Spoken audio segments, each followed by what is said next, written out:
Enevælden startede i Danmark i 1660 efter krigen mod Sverige, hvor Danmark mistede Skåne, som efterlod Danmark i en dårlig økonomisk situation.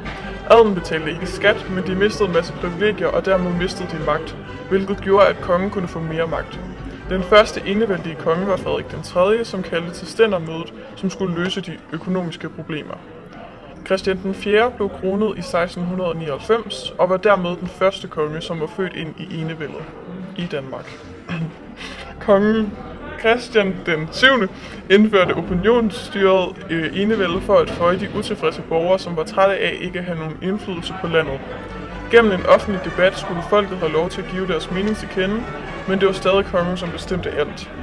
Forfatningen af kongeloven blev skrevet i 1665 som den eneste i verden, men blev først trykt i 1709.